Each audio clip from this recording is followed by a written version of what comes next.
Bonjour à toutes et à tous, bienvenue dans Rencontre. Les deux sessions qui se déroulent actuellement à Beijing constituent les événements phares de la vie politique chinoise chaque année. Les diplomates étrangers ont suivi de près cet événement. Aujourd'hui, l'ambassadeur du Bénin nous reçoit dans son ambassade pour partager avec nous ses observations sur les deux sessions et les nouvelles avancées dans les relations sino-béninoises.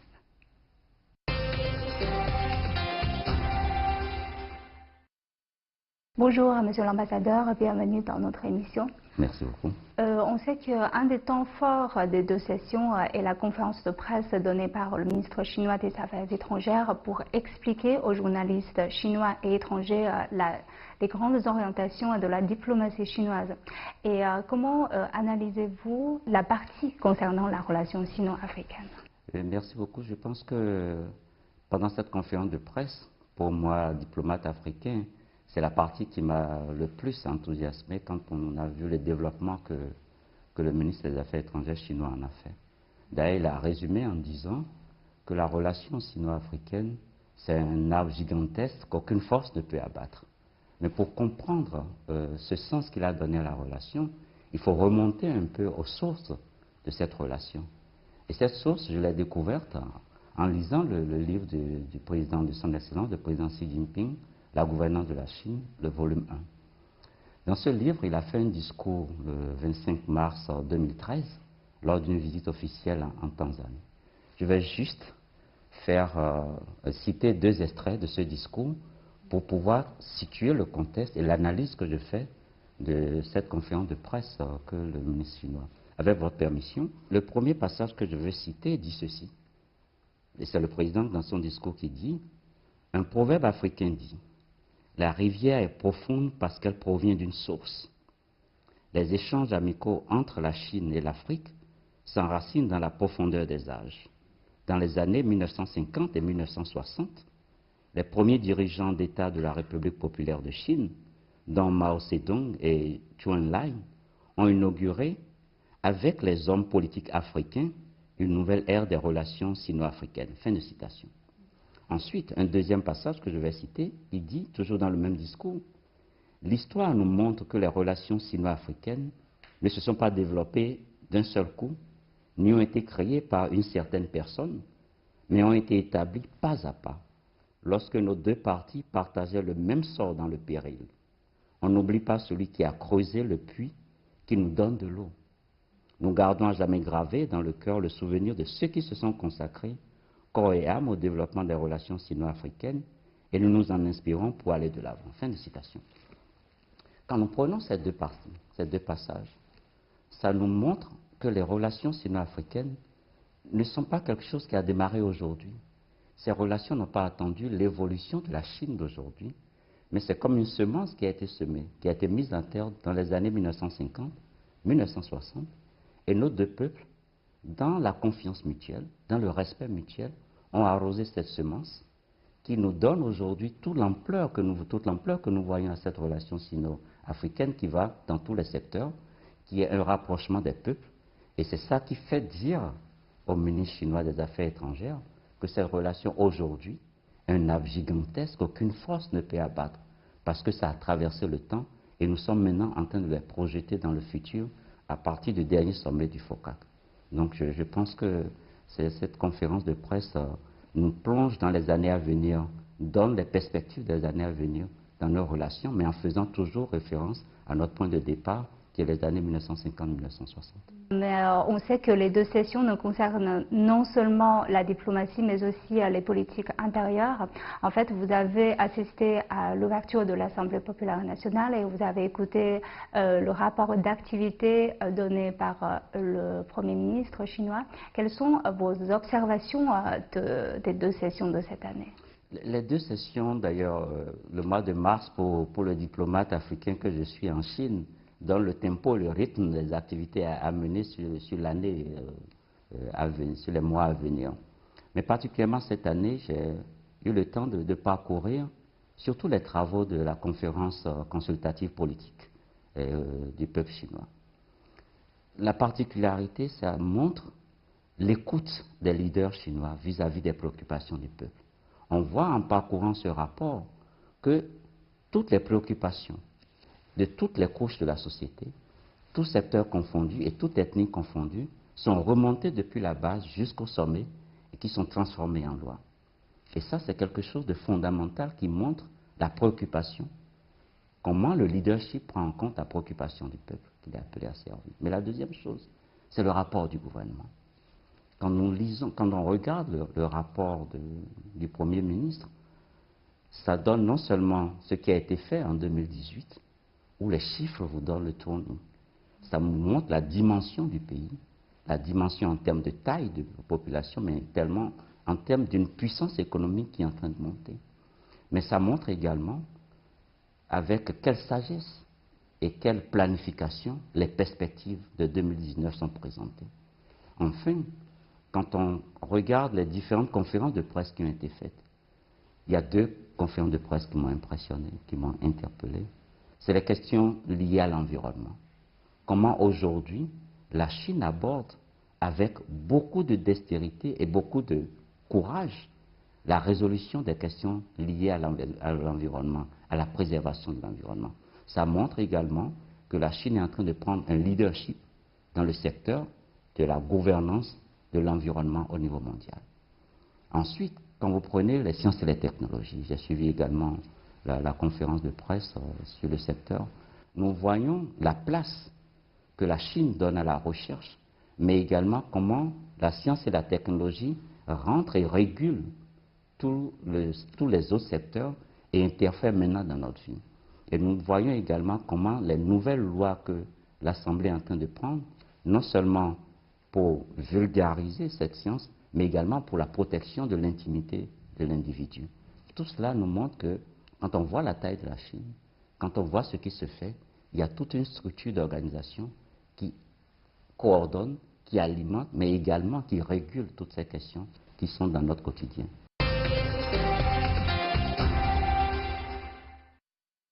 Alors, vous avez justement mentionné la nouvelle technologie.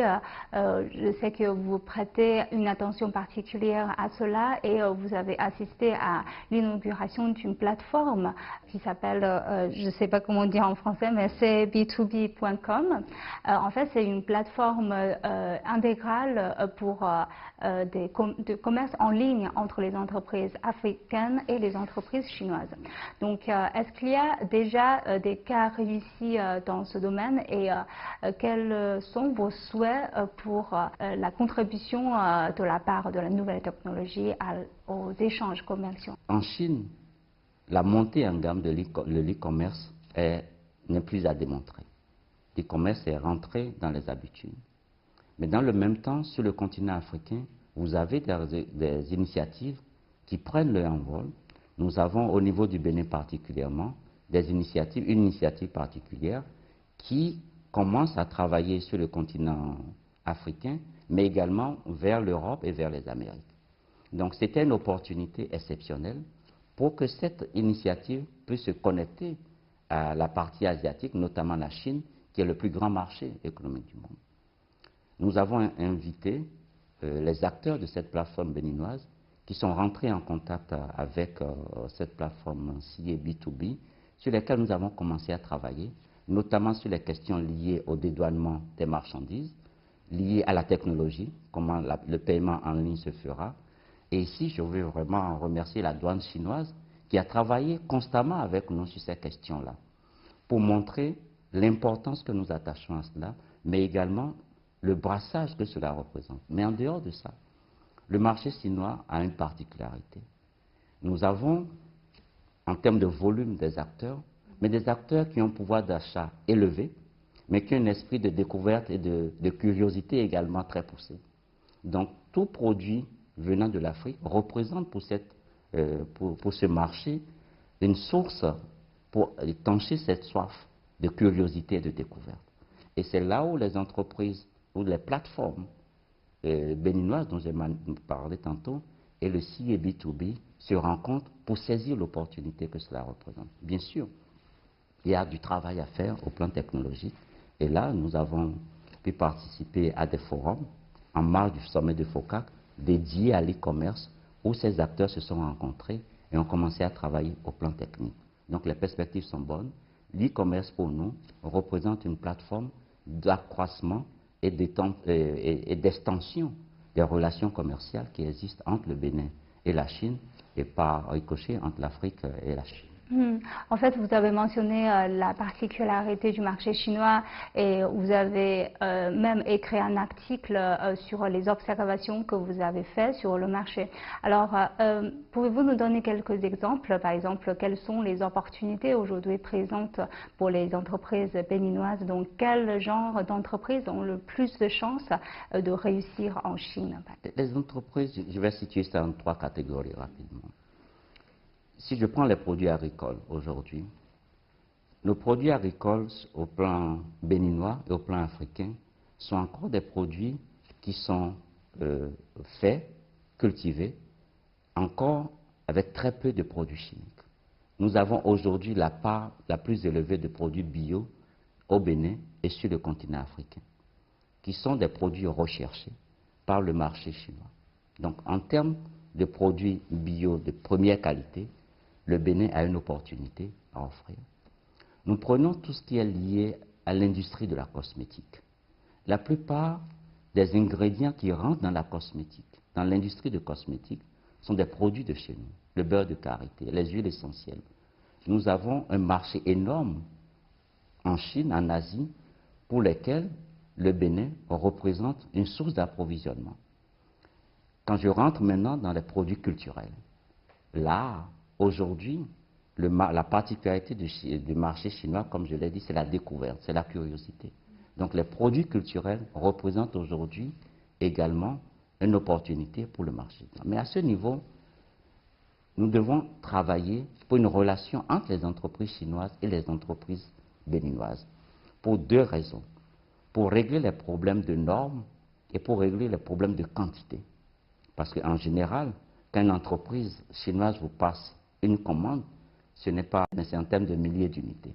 Donc, avec la technologie, avec l'innovation des entreprises chinoises, en partenariat avec des entreprises béninoises, ils pourront se mettre ensemble pour répondre à cette demande qui est suscitée par ces nouveaux produits ici en Chine. Mais la deuxième chose, il y a la question liée aux questions sanitaires, à la question de la quarantaine. Là également, nous travaillons avec la douane chinoise pour que les homologations, les autorisations d'exportation de ces produits vers la Chine soient faites. Dans les jours à venir, il y a une délégation de la douane chinoise qui doit se rendre au Bénin pour travailler avec les autorités du ministère de l'Agriculture sur un certain nombre de produits agricoles que nous avons déjà identifiés et pour faire l'exportation sur la Chine. Donc voilà un peu la particularité du marché, mais voilà également comment les entreprises béninoises peuvent répondre et saisir cette opportunité-là. Donc, il y a une partie, il faut, vous cherchez également des entreprises chinoises qui travaillent avec les entreprises béninoises pour mieux exploiter le marché chinois. Exactement. Et à ce point de vue, nous avons créé, en marge de la mission ici à Beijing, nous avons la mission économique, c'est-à-dire une représentation de la Chambre de commerce et d'industrie du Bénin qui est basée à Shenzhen, qui s'occupe uniquement des questions économiques et commerciales pour nous permettre d'optimiser cette opportunité que représente le secteur privé et créer cette passerelle entre les entreprises béninoises et les entreprises chinoises. Alors, revenir un peu sur le FOCAC que vous avez mentionné au début, quelles sont les retombées concrètes aujourd'hui qu'on peut observer du forum qui ont eu lieu l'année dernière et est-ce que les accords signés ont été bien suivis? En marge du sommet du FOCAC, dont la délégation béninoise a été conduite par son Excellence le président Patrice Talon pour montrer l'engagement et également l'importance que le Bénin accorde à cette rencontre, nous avons signé des accords de coopération. Nous avons travaillé également sur des projets avec lesquels nous étions en discussion, avec la Chine. Et aujourd'hui, je peux dire, de façon concrète, nous avons avancé sur notre dossier de construction de nouvel aéroport du Bénin, qui sera financé par la Chine. Nous travaillons toujours à travers ces accords sur la construction du nouveau siège de l'Assemblée nationale du Bénin. Et nous travaillons également sur la construction des cités universitaires, pour ne citer que ces projets qui sont plus ou moins mûrs. Mais en marge de ce sommet, le président de la République du Bénin a effectué une mission, une visite dans la province de Yunnan, qui est une province avec laquelle nous entretenons une relation particulière. Et dans les jours à venir, je me rendrai à Yunnan pour le suivi de la mise en œuvre de cette visite. Mais déjà avec la province de Yunnan, nous travaillons sur la promotion du tourisme béninois. Nous avons signé un accord de jumelage de ville avec la ville touristique de Dali, qui est dans la province de Yunnan. Donc voilà des retombées concrètes du sommet, de la participation du chef de l'État au sommet, sur lesquelles nous travaillons pour leur mise en œuvre au cours de l'année 2019.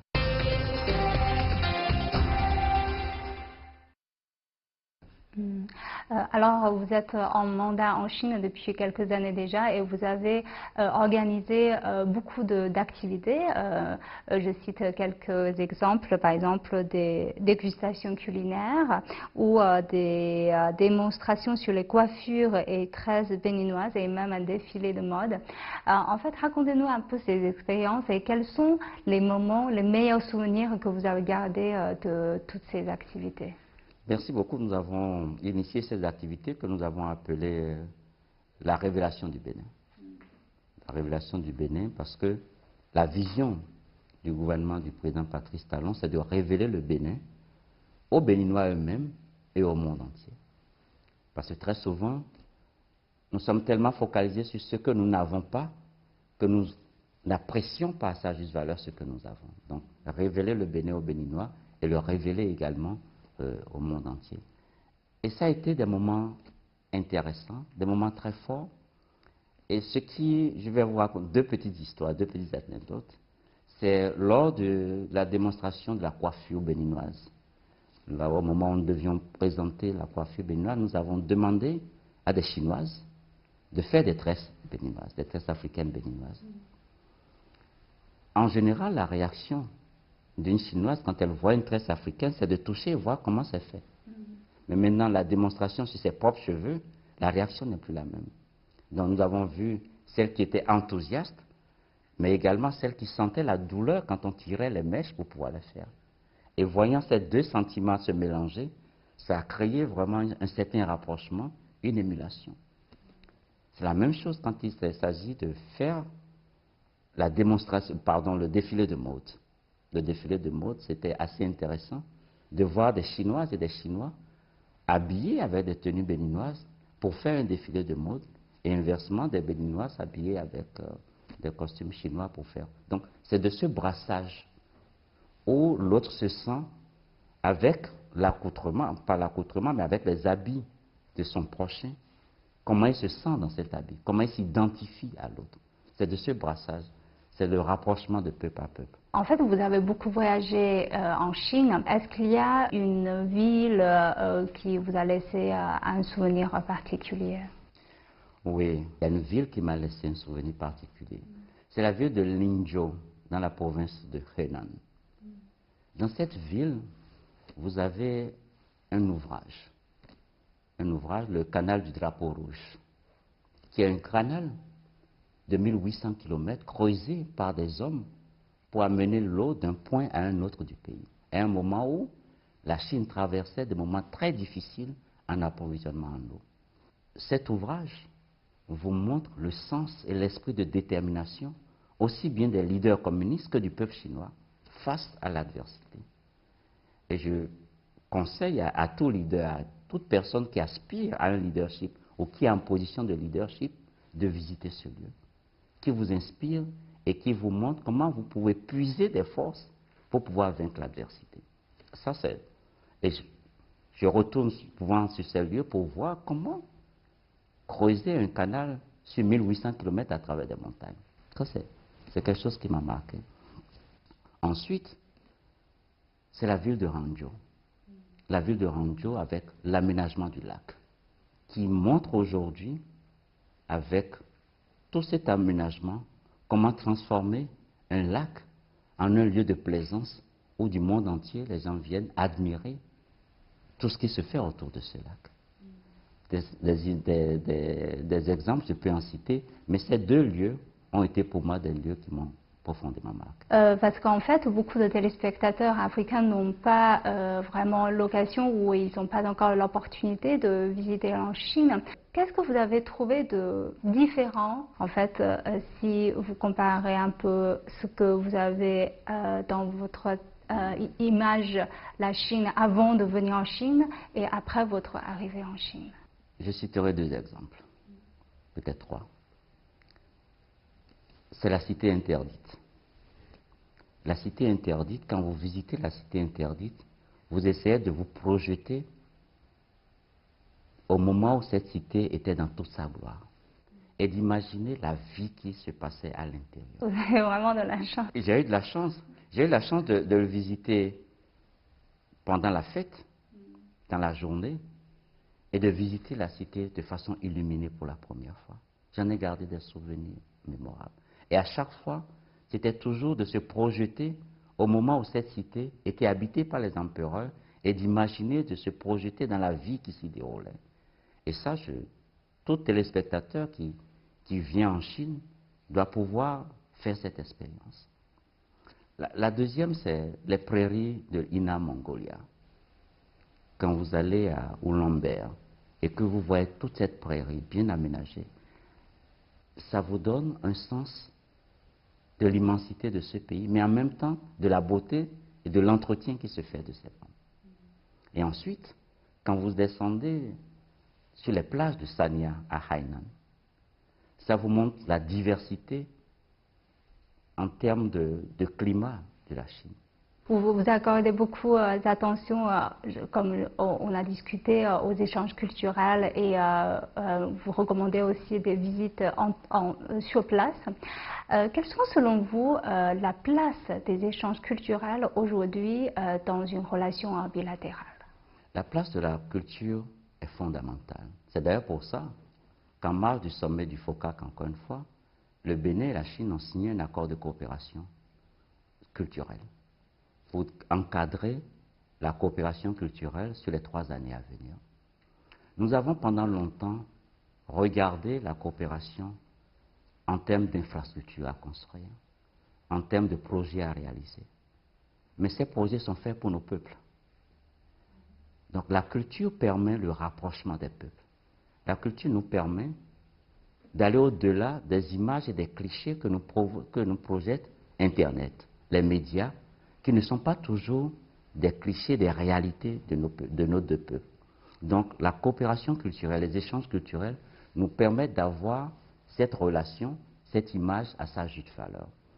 C'est pour nous, ici au niveau de l'ambassade, c'est pour ça que quand nous avons mis en place, nous avons signé l'accord de coopération culturelle, nous avons mis en place un think tank spécialement pour la culture, qui est composé d'éminentes personnalités de culture de la Chine, de plusieurs secteurs mais culturels, qui nous permettent de donner un contenu au cadre officiel que constitue l'accord de coopération et qui nous permettent de définir des activités à mener au niveau de l'ambassade. Et la même chose se fait au niveau gouvernemental entre le gouvernement du Bénin et l'ambassade de Chine à Cotonou, pour que ce ne soit pas seulement de l'abstrait, un accord qui est signé, mais que nous ayons des activités concrètes qui font impliquer aussi bien les acteurs culturels chinois et béninois pour donner un sens à cet accord. Et nous avons commencé à y travailler pour cette année, et je pars bien sûr de l'expérience que nous avons faite des journées culturelles que nous avons organisées, qui sont pour moi des petites dimensions de ce que nous voulons faire à une dimension beaucoup plus grande à travers l'accord de coopération. Quel genre de projet est en cours ou quel genre de projets sont envisagés pour arriver à cette grande dimension?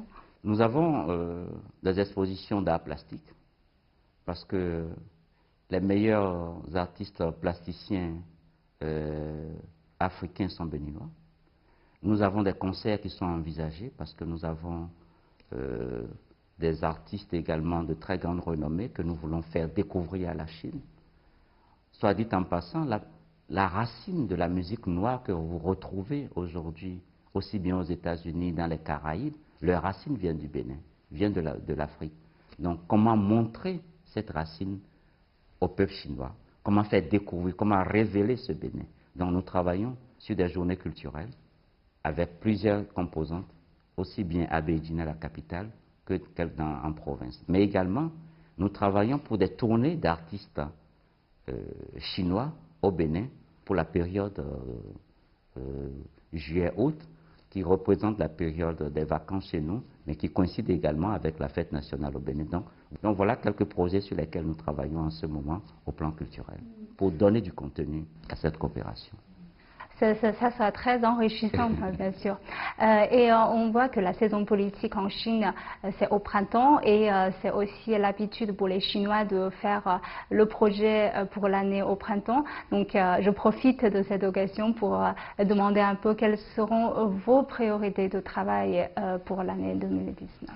La première priorité, c'est le démarrage des travaux du nouvel aéroport du Bénin, qui va être financé par la Chine en cette année. Donc nous y travaillons activement. C'est également finaliser ce programme, réaliser ce programme culturel pour révéler le Bénin à la Chine au cours de cette année.